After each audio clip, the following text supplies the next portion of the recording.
గోవింద గోవింద గోవింద గోవింద.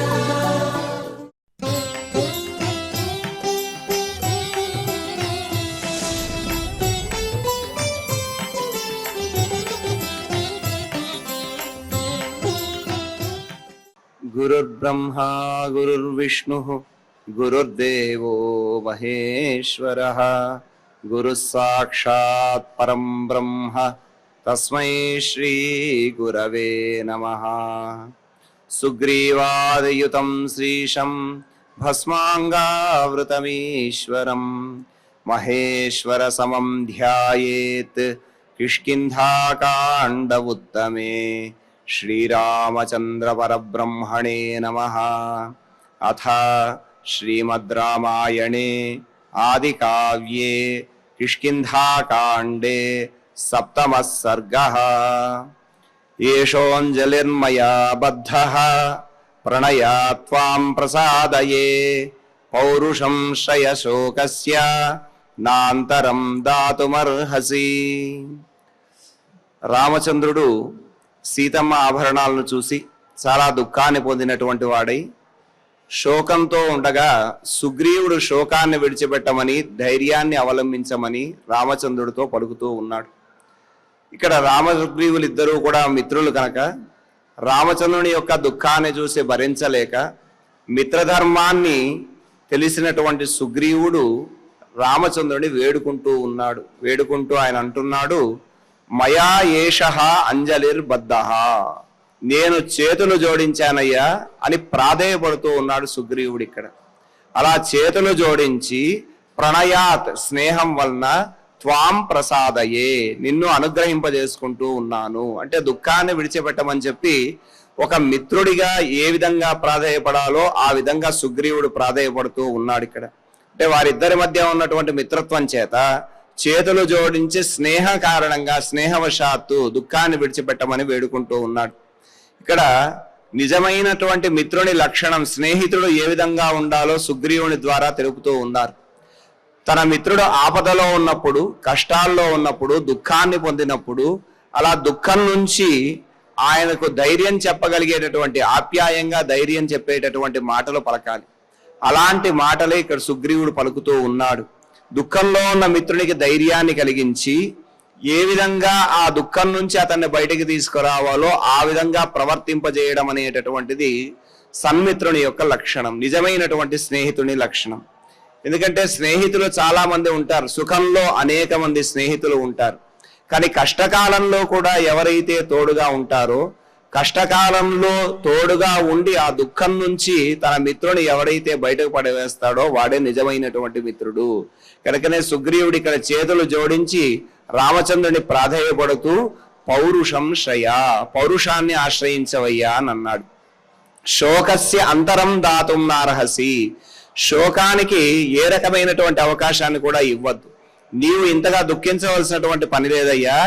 శోకానికి ఏ విధంగా కూడా అవకాశం ఇవ్వకుండా స్నేహపూర్వకంగా అంజలి ఘటించి నిన్ను బతిమలాడుతున్నాను అన్నాడు. పౌరుషము అంటే ప్రయత్నం, ప్రయత్నం చేతనే దుఃఖం నుంచి ఎవరైనా కూడా బయటపడతారు. అంటే ఆ దుఃఖం నుంచి బయటపడడానికి కావలసినటువంటి ధైర్యవచనాలన్నీ కూడా మిత్రుడు తెలియజేస్తున్నాడు. కనుక ప్రయత్నం చేసేటటువంటి వాడు నిరాశ చెందకుండా తన లక్ష్యాన్ని చేరుకుంటాడు. కనుక దుఃఖాన్ని విడిచిపెట్టమని చెప్పి సుగ్రీవుడు రామచంద్రుడితో చెబుతూ ఉన్నాడు. అలా ప్రాధేయపడుతూ శోకంలోనే ఉంటే ఆ శోకంలో ఉన్నటువంటి వాని స్థితి ఏ విధంగా ఉంటుందో చెబుతూ అంటున్నారు, ఏ శోకమనువర్తంతే నతేషాం విద్యతే సుఖం తేజశ్చ క్షీయతే తేషాం నత్వం శోచితుమర్హసి. నిరంతరము కూడా శోకంలో దుఃఖంలో ఉండేటటువంటి వాడి పరిస్థితి ఏ విధంగా ఉంటుందో సుగ్రీవుడు చెబుతూ అంటున్నాడు, ఏ శోకం అనువర్తంతే, ఎవడైతే శోకాన్ని నిరంతరము కూడా అనుసరించి ఉంటాడో, ఎవడైతే దుఃఖంలోనే ఉంటాడో అలా దుఃఖంలో ఉన్నటువంటి వాడికి తేషాం సుఖం న విద్యతే తేషాం తేజశ్చ క్షీయతే త్వం శోచితుం నార్హసి. ఆ శోకంలో ఉన్నటువంటి వానికి దుఃఖం అనేటటువంటి అంటే సుఖం న విద్యతే, దుఃఖం చేత ఏ రకమైనటువంటి సుఖాన్ని కూడా పొందడయ్యా. అలాగే తేజశ్చ క్షీయతే, అతని యొక్క తేజస్సు కూడా క్షీణిస్తుంది. అంటే పరాక్రమము అనేటటువంటిది కూడా అతనికి ఉండదు. కనుక నిత్యం దుఃఖంలో ఉండేటటువంటి వాడు తన దైన్యమైనటువంటి స్థితిలోనే ఉండిపోతాడు తప్ప ఆ దైన్యమైనటువంటి స్థితిని దాటడానికి కావలసినటువంటి ప్రయత్నాన్ని చెయ్యడు.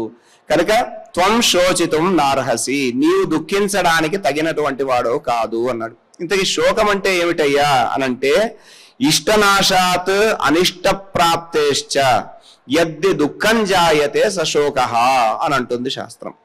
ఇష్టనాశాత్ అంటే తనకు ప్రియమైనటువంటిది, ఇష్టమైనటువంటిది నశించడం చేతనో, లేకపోతే అనిష్టమైనటువంటిది ఏదో కలగడం చేతనో ఏ రకమైనటువంటి భావం కలుగుతుందో ఆ దుఃఖమే శోకము. ఇక్కడ ఇష్టమైనటువంటి వ్యక్తి వియోగం వల్ల రామచంద్రుడు దుఃఖిస్తూ ఉన్నాడు. సీతమ్మ తల్లి కనిపించడం లేదని, సీతమ్మ తల్లి జాడ కనిపించడం లేదు అని చెప్పి దుఃఖంలో ఉన్నాడు రామచంద్ర ప్రభు. కనుక రామచంద్రుడి యొక్క దుఃఖాన్ని తొలగించడం కోసం ఈ శోకాన్ని విడిచిపెట్టమంటున్నాడు. శోకం వలన నిరంతరం శోకం ఏం చేస్తుంది అంటే సమస్తాన్ని నశింపజేస్తుంది. శోకో నాశయతే ధైర్యం, శోకో నాశయతే స్మృతిం, శోకో నాశయతే సర్వం, నాస్తి శోక సమో రిపుః.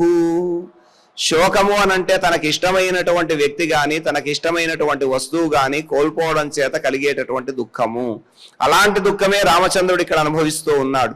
మరి అలా నిరంతరము కూడా శోకంలో ఉంటే అది ధైర్యాన్ని నశింపజేస్తుంది. శోకం నాశయతే ధైర్యం. అట్లాగే శోక నాశయతే స్మృతిం, అది జ్ఞాపకాలను కూడా నశింపజేస్తుంది. శోక నాశయతే సర్వం, సమస్తాన్ని కూడా నశింపజేస్తుంది. కనుక శోకంతో మించినటువంటి శత్రువు ఇంకొకటి లేదు. కనుక దుఃఖాన్ని విడిచిపెట్టు. శోకంతో ఉన్నటువంటి వాడు తాను మనోవ్యాకులతకు లోనై దుఃఖభారంతో తన జీవితాన్ని తానే నశింపజేసుకునేటటువంటి స్థితిని పొందుతాడయ్యా అని చెప్పి, శోకంతో ఎవడైతే నిరంతరం కూడా బాధపడుతూ ఉంటాడో అలాంటి వాడు సుఖాన్ని పొందలేడు. కనుక రామచంద్ర, దుఃఖాన్ని తొలగించుకొని నీవు ధైర్యాన్ని వహించు అని చెప్పి సుగ్రీవుడు శ్రీరామచంద్రునితో ఈ విధంగా పలుకుతూ ఉన్నాడు. కనుక శోకాన్ని విడిచిపెట్టమని చెప్పి తిరిగి ఆయన అంటూ ఉన్నాడు, శోకేనాభిప్రపన్నస్య జీవితే చాపి సంశయః సశోకం త్యజ రాజేంద్ర ధైర్యమాశ్రయ కేవలం. శోకేనాభిపన్నస్య, ఇక్కడ శోకేన అవిపన్నస్య అంటే శోకము చేత వ్యాప్తమైనటువంటి వాడు, నిరంతరము కూడా దుఃఖంలో ఉన్నటువంటి వాడు. జీవితే చాపి సంశయః, వాడి జీవితం యందు కూడా సంశయం కలుగుతుంది. అంటే వాడు జీవితాన్ని కూడా విడిచిపెట్టేటటువంటి స్థితికి వెళ్ళిపోతాడు అంతటి దుఃఖాన్ని పొందితే. కనుక నిరంతరము కూడా దుఃఖంలో ఉండడం అనేటటువంటిది కూడా మంచిది కాదు. అందుకనే ధైర్యం, మిత్రుడైనటువంటి వాడు ఏం చెయ్యాలి అనంటే, అలా శోకంలో ఉన్నటువంటి వానికి తన మిత్రునికి ధైర్యమైన వచనాలను, ఓదార్పు మాటలను చెప్పి తాను దుఃఖం నుంచి బయటపడేటటువంటి మార్గాన్ని చూపించాలి. కనుక శోకంతో నిండినటువంటి వాడి విషయంలో, వాడి జీవిత విషయంలో కూడా సంశయం ఏర్పడుతుంది. కనుక శోకాన్ని విడిచి ధైర్యాన్ని ఎవడైతే ఆశ్రయిస్తాడో వాడే కార్యములను సాధించగలుగుతాడు. కనుక రాజేంద్ర, ఓ రాజుల్లో శ్రేష్టమైనటువంటి వాడా, శోకం త్యజ, కేవలం ధైర్యం ఆశ్రయ. కాబట్టి దుఃఖాన్ని విడిచిపెట్టి ధైర్యాన్ని మాత్రమే నీవు ఆశ్రయించవయ్యా అని అన్నాడు. అంటే రామచంద్ర ప్రభువు ఆభరణాలను చూసి తాను విపరీతమైనటువంటి దుఃఖాన్ని పొందుతున్నారు. పరస్పర అన్యోన్య భావం చేత, సీతమ్మ పట్ల ఉన్నటువంటి అన్యోన్యమైన అనురాగం చేత రామచంద్ర ప్రభు ఈ విధంగా ఉన్నాడు. కనుక దుఃఖంలో ఉన్నటువంటి రామచంద్రుని ఊరడించి తిరిగి కార్యోన్ముఖుడిని చేయడానికి సుగ్రీవుడు ఇలాంటి మాటలు పలుకుతూ ఉన్నాడు. కనుక ధైర్యాన్ని అవలంబించమని తాను పలుకుతున్నటువంటి మాటలు చాలా సుతిమెత్తని మందలింపుగా కనిపిస్తున్నాయి. ఎందుకంటే రామచంద్రుడు దుఃఖాన్ని పొందడం ఏమిటి, రామచంద్రుడు దుఃఖాన్ని పొందితే వానరుడైనటువంటి సుగ్రీవుడు ఆయనకు దుఃఖాన్ని విడిచిపెట్టమని చెప్పడం ఏమిటి, ధైర్యాన్ని వహించమని చెప్పడం ఏమిటి, ఇలా తాను చెబుతున్న మాటలు మందలింపుగా ఉన్నాయేమో అని అనుకుంటాడేమో అని ఆయన అంటున్నాడు. హితం వయస్య భావేన బ్రూమినోపదిశామితే వయస్యతాం పూజయన్మే నత్వం శోచితుమర్హసి. నత్వం శోచితుమర్హసి, నీవు దుఃఖించడానికి తగిన వాడవు కాదు. ఎందుకు దుఃఖించడానికి తగిన వాడవు కాదయ్యానంటే, వయస్య భావేన హితం బ్రూమి, మనం ఇద్దరము కూడా అగ్నిసాక్షిగా మిత్రులమయ్యాం, పరస్పరము స్నేహితులమయ్యాం. స్నేహితుల పట్ల ఏ విధమైనటువంటి భావం ఉండాలి అని అంటే స్నేహితులిద్దరూ కూడా ఒకరి మాటను ఒకరు గౌరవించుకునేటటువంటి విధంగా, అలాగే వారు విశ్వాసాన్ని కలిగి ఉండాలి. స్నేహధర్మం చేత హితం బ్రూమి, నీకు హితాన్ని మేలును తెలుపుతున్నాను తప్ప తే నోపదిశామి, నీకు నేను ఏ రకంగా కూడా ఉపదేశం చేయటం లేదయ్యా అని అంటున్నాడు సుగ్రీవుడు ఇక్కడ. అంటే తాను చెబుతున్న మాటలు ఉపదేశిస్తున్నటువంటి విధంగా శృతిమెత్తగా మందలింపుగా ఉన్నాయేమో, రామచంద్రుడు అలా భావిస్తున్నాడేమో అని అనుకున్నటువంటి సుగ్రీవుడు తే నోపదిశామి, నీకు ఏ రకంగా కూడా ఉపదేశించడం లేదు. మే వయస్యతాం పూజయన్ త్వం శోచితుం నార్హసి, నా మిత్రత్వాన్ని గౌరవించి నీవు శోకాన్ని పొందడానికి అర్హుడవు కాదు. నీవు ఏ రకంగా కూడా శోకాన్ని పొందకయ్యా, దుఃఖాన్ని విడిచిపెట్టు అని చెప్పి తన స్నేహభావం చేత, అంటే రామచంద్రుని పట్ల ఉన్నటువంటి అనురాగం చేత, రామచంద్రుని పట్ల ఉన్నటువంటి స్నేహం చేత, రామచంద్రుని యొక్క హితం కోసం ఈ మాటలన్నీ కూడా పలుకుతున్నాను అని అన్నాడు ఇక్కడ. అంటే స్నేహితుడిగా హితమైనటువంటి దాన్నే చెబుతున్నాడు. రామచంద్రుడు దుఃఖంలో ఉన్నాడు కనుక ఆయన బయటకు రావాలి కనుక ఆయన మేలును కోరాడు తప్ప ఆయన ఏ రకంగా ఉపదేశించడం లేదు. ఆయన అది కూడా చెబుతున్నాడు. ఏమని అనంటే వయస్యతాం పూజయన్మే, నేను ఏదో సామాన్యమైన ప్రాకృతమైనటువంటి వానరున్నయ్యా, నీకు ఉపదేశించేటటువంటి జ్ఞానం లేదు, నీకు చెప్పగలిగేదంట వాణ్ణి కూడా కాదు, కనుక నేను చెబుతున్న మాటల్ని మిత్రధర్మంతో నీవు పాటించి దుఃఖం నుంచి బయటికి రా అని అన్నాడు. ఈ విధంగా రామచంద్రుని హితం కోరి పలుకుతున్నాడు కనుక ఆయన మాటలను మన్నించమంటూ ఉన్నాడు. శోకం అనేది అనేకమైనటువంటి కార్యాలను నశింపజేస్తుంది. దుఃఖంలో ఉన్నటువంటి వాడిని దుఃఖాన్ని తొలగింపజేసి ఒక సన్మిత్రుడు ఏ పని అయితే చెయ్యాలో ఆ పనినే సుగ్రీవుడు చేస్తూ ఉన్నాడు. రామచంద్రుని యొక్క సహజమైనటువంటి స్థితి ఏదో దాన్ని గుర్తు చేస్తూ ఉన్నాడు. దుఃఖాన్ని విడిచి ధైర్యాన్ని అవలంబించమని చెప్పి తెలియజేస్తూ ఉన్నాడు. దుఃఖం వల్ల కలిగేటటువంటి పర్యవసానం ఏదైతే ఉందో దాన్ని కూడా చెబుతూ ఉన్నాడు.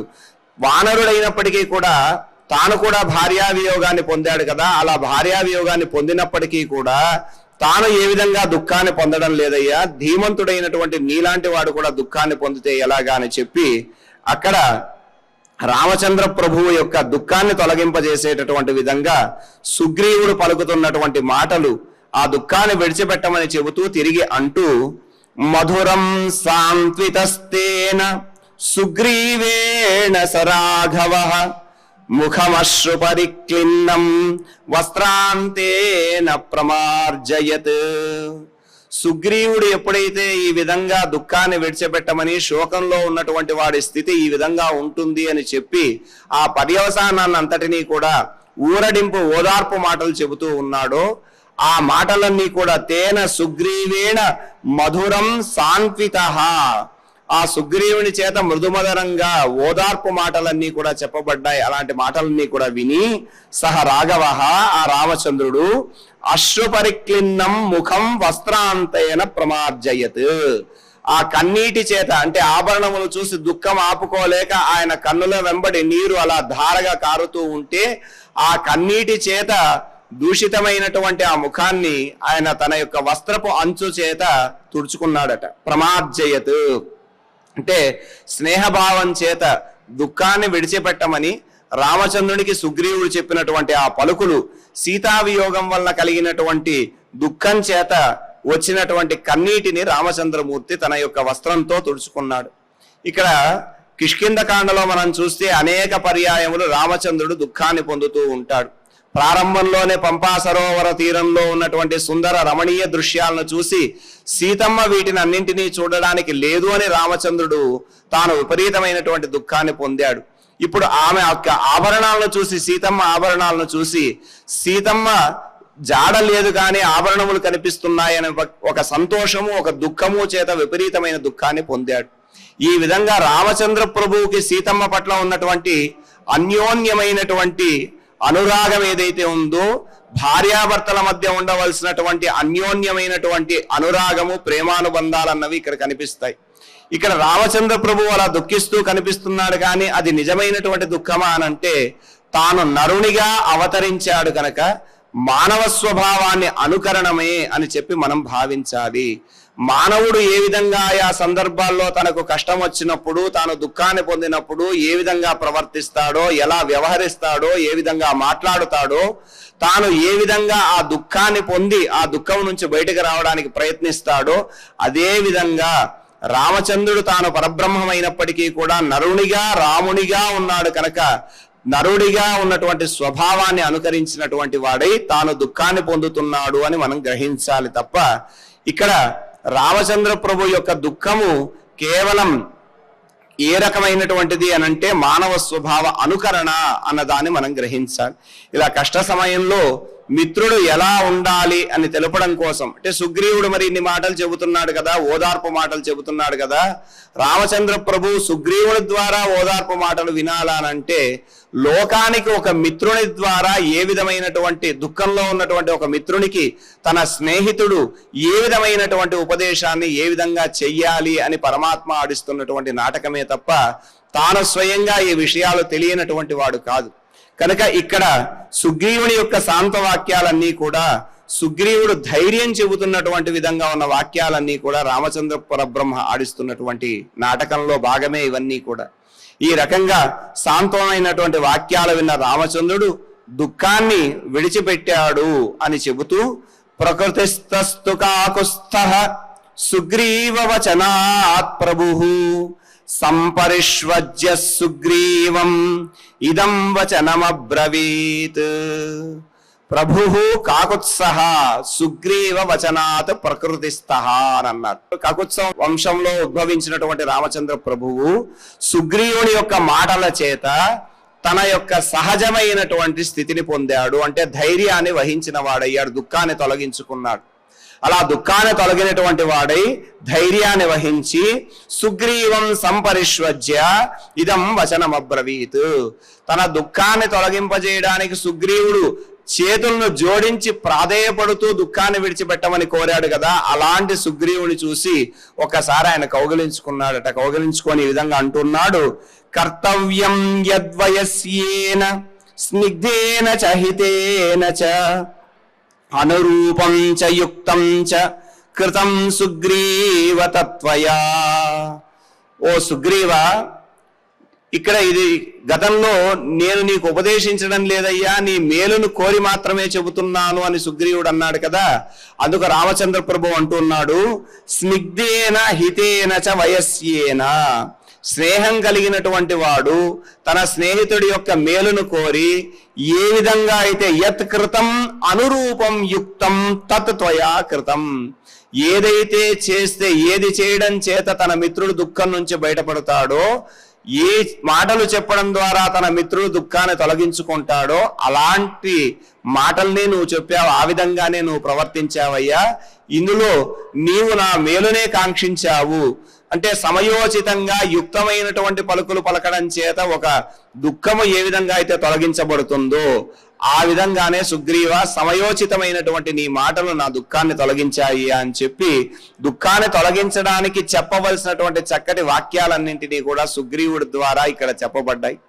అలా తన స్నేహితుడు దుఃఖాన్ని పొందినప్పుడు గుణసంపన్నుడైనటువంటి మిత్రుడు ఏ విధంగా ప్రవర్తించాలో అలా ప్రవర్తించినటువంటి సుగ్రీవుని చూసి చాలా ఆనందంతో సుగ్రీవుని కౌగలించుకున్నాడట. స్నేహధర్మం చేత నీవు చెప్పినటువంటి మాటలన్నీ కూడా నాకు మేలును కలిగించేటటువంటివే అంటూ నీలాంటి వాడు నాకు బంధువుగా లభించాడయ్యా అని అంటున్నాడు రామచంద్ర ప్రభు. బంధువు అంటే ఏమిటయ్యా అని చెప్పి అంటూ ఇక్కడ అన్నాడు ఆయన, ఏషచ ప్రకృతిస్థోహం అనునీతస్త్వయా సఖే దుర్లభో హీదృశో బంధు అస్మిన్ కాలే విశేషతః.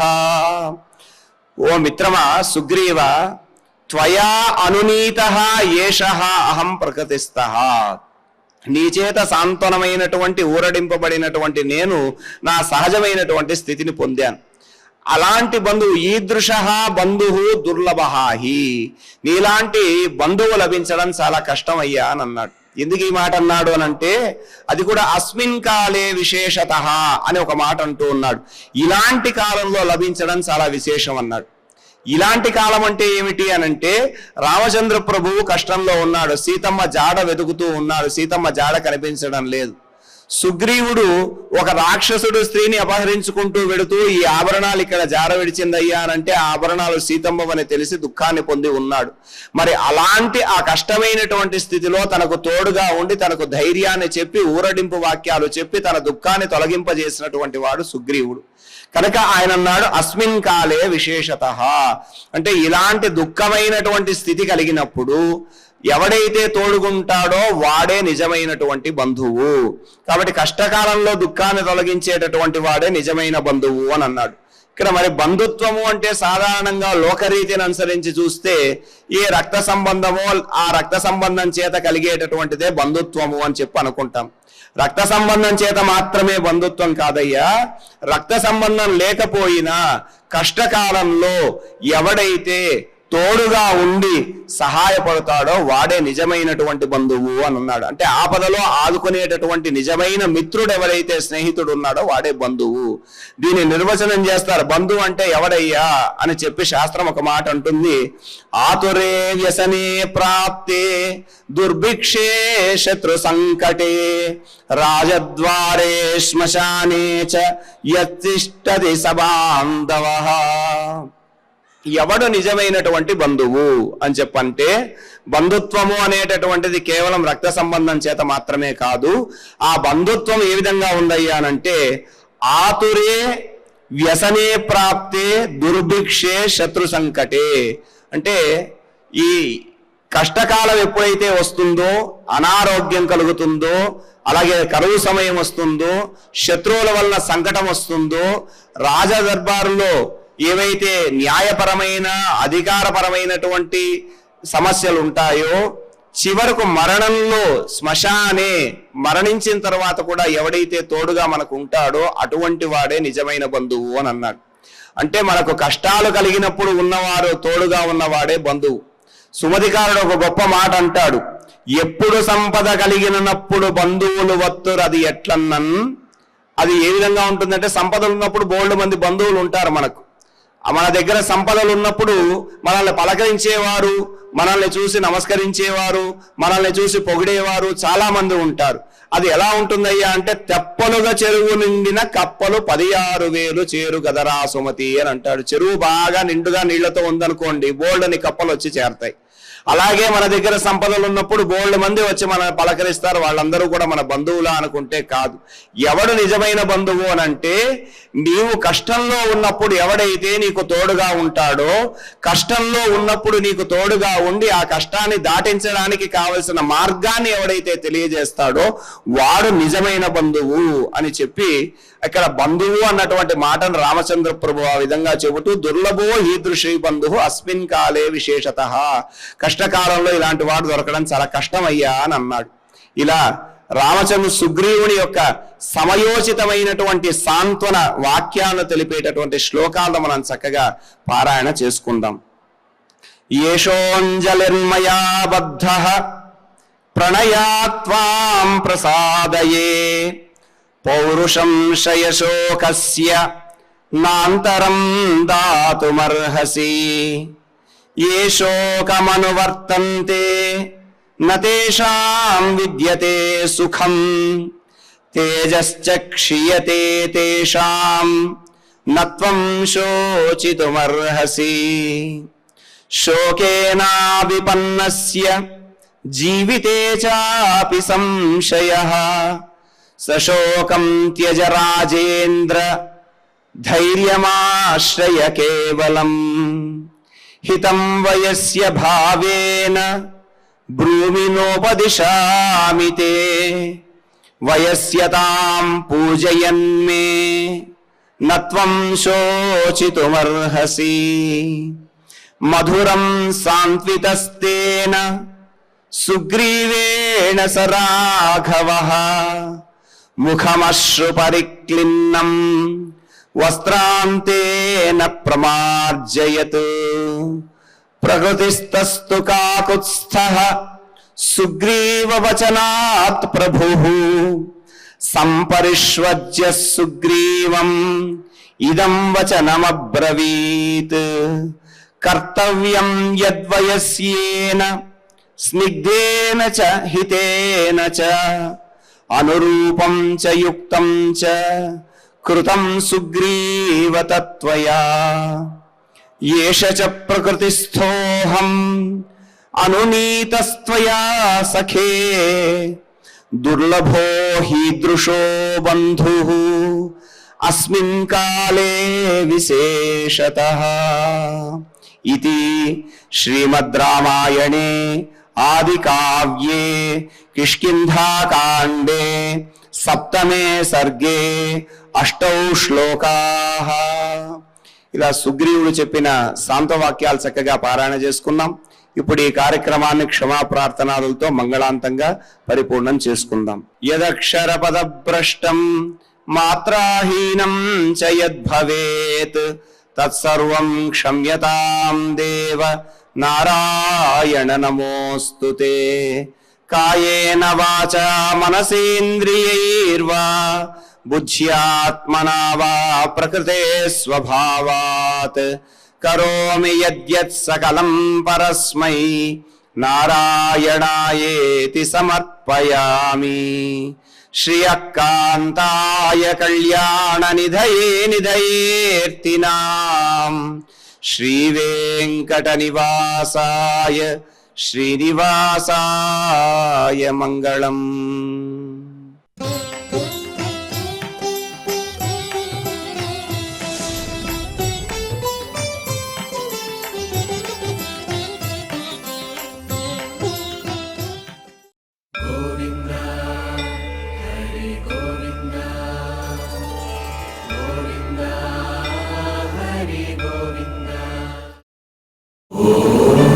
నమో నారాయణాయ.